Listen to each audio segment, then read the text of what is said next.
Yeah, hi. So hi, I'm Vidhan Nair. So I've been a Triumph loyalist for about 3 years right now. Brilliant machine. I don't think I could have got a better motorcycle than this. So it has taken me close to about 45,000 kilometers all of India, and just recently I did a Bangalore, Singapore. So that's about the Triumph. So I'm based out of Bangalore. Been here all my life. I've been motorcycling for about 16 years now.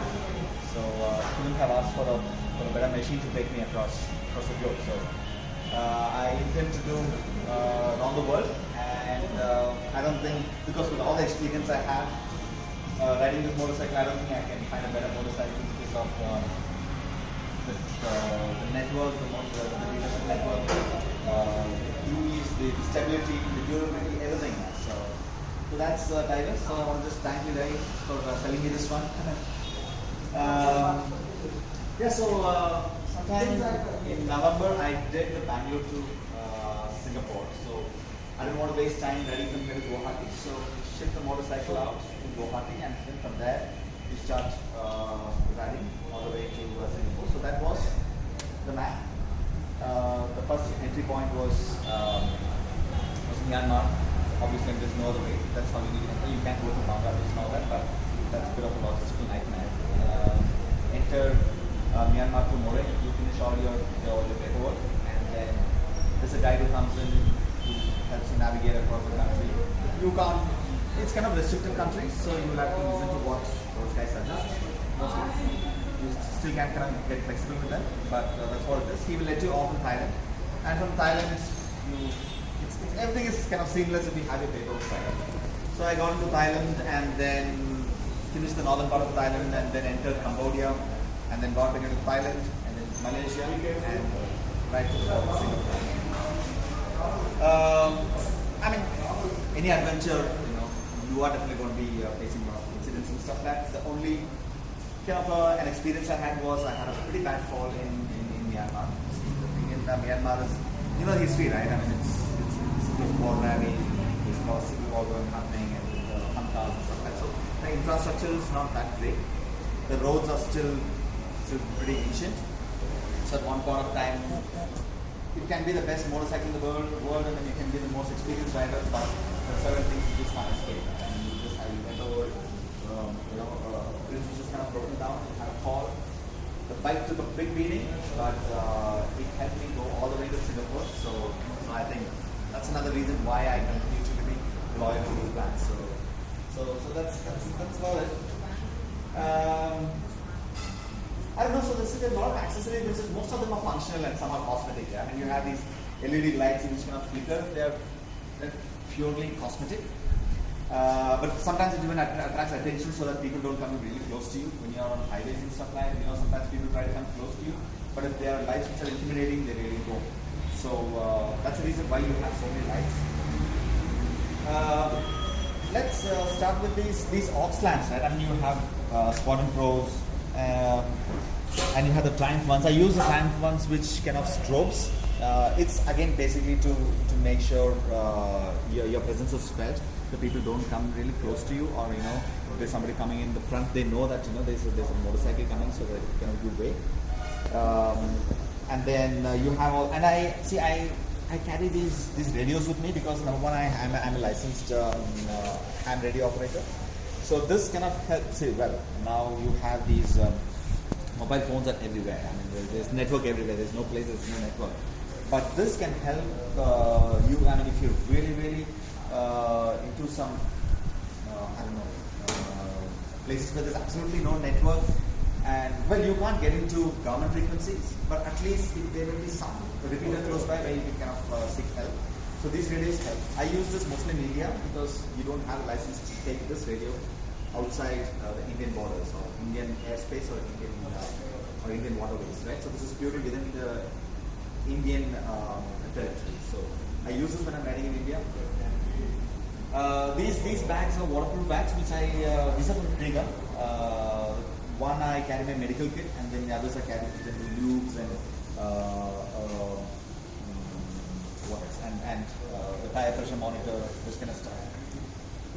I also have a little dash cam, so it's very important. Yeah, you never know who can come right in front of you and claim that you made a mistake. Because in Myanmar, I was maintaining say about 60 kilometers per hour, and there are a lot of monasteries in Myanmar. So there was this a monk who was just riding, and suddenly he decided to take a turn, and I went and I kind of almost hit him, right?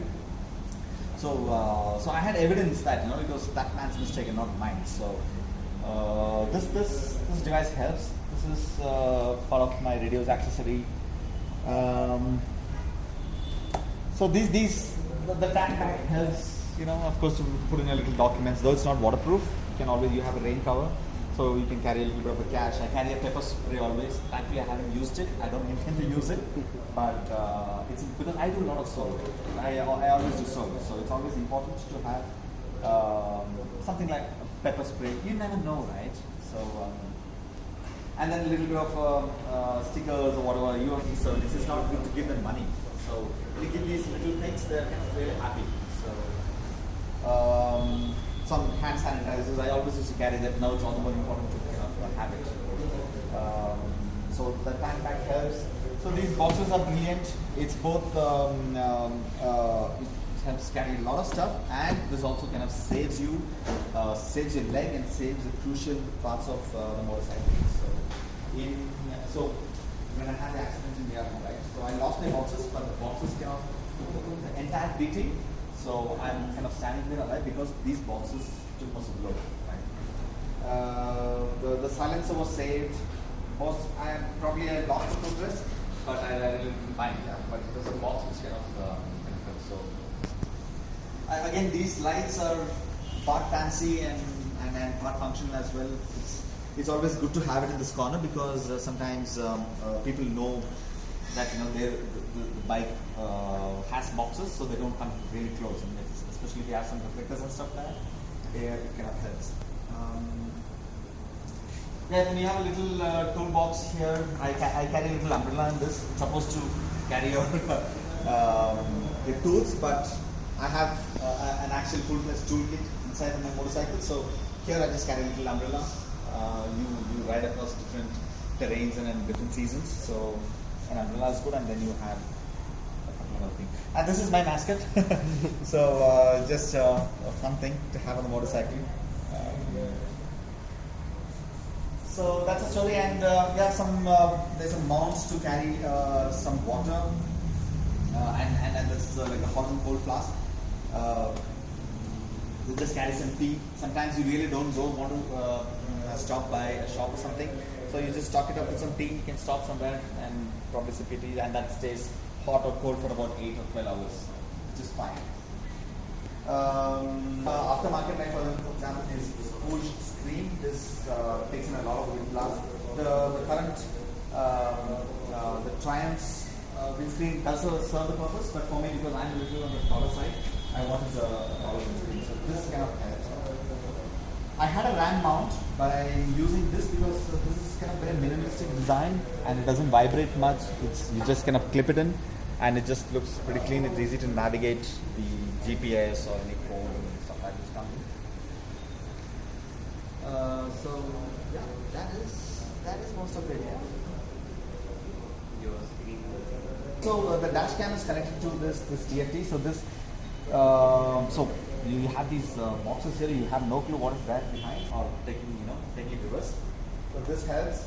I have a TPMS. I know that this particular model has an option of TPMS, but I wanted to have something external which I can have clear view always. So there's a Cyclops TPMS right here. Sometimes I lose a plot here. Okay, this is little remote over here for my helmet. This is from Climb. I use a Climb helmet. So intercom, you can flip your music, and so this helps. There are a lot of buttons over here, and these are for the lights, right? So each one has a different control. You can dim and dim. You can use it as a strobe. So all the controls are here. I use this little device. This kind of takes away a lot of fatigue, right? And when you're riding, you just have to kind of keep it here like this. So it doesn't cause the strain to your body, so it's very comfortable. These path busters, of course, it saves. You see this part. I think this is one of those little damages that I've had. So if not for this, I would have broken the lever. Right? Though the lever, there's a little groove over here. The whole thing will not break, but at least I saved this whole thing. Right? So the bar busters are really important to have. The lights here are again definitely fancy, so it's not working. I need to get it replaced, but it's a fancy thing. But otherwise, this part is a very functional thing, and it's important to have that. What else? Kilometers and keep looping the chains and turning it. I have these little canister here from Scott Oiler. You just have to top it once, adjust the levels and adjust the levels on this, and then at least for about a week you should kind of take care of it. So you carry, you can put in any kind of a brake, a chain loop and just keep topping it.